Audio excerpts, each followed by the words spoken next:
The complaint you may be responding to may be, the button is sticking, or the button's just not working. If the complaint is, the button is sticking, push the PTP at different places around the perimeter, the 3 o'clock, 6 o'clock, 9 o'clock, and 12 o'clock positions.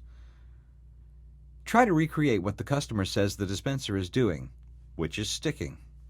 If you get it to stick, make adjustments. The PTP floats in its position. Loosen the 6 screws securing the PTP plate. Then push the PTP up. Push it right, down, to see if you can free it up. If you can't free it up, you must replace the push-to-pour button. Or you may be called out because the button's just not working at all. The PTP can be illuminated but not pouring a drink. For example, let's say you select a Powerade.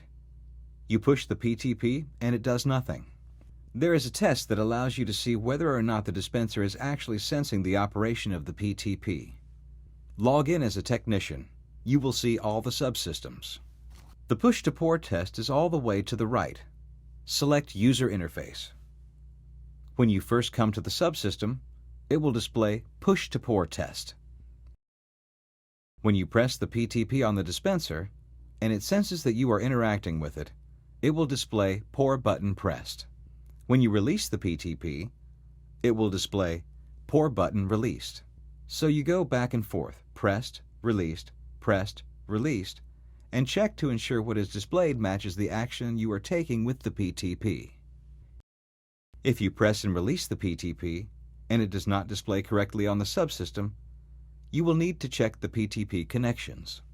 The first step is to open the upper and lower doors and turn the power to the dispenser off. To do this, perform the secret handshake as described in the introduction. The lower door will pop open. Manually open the upper door.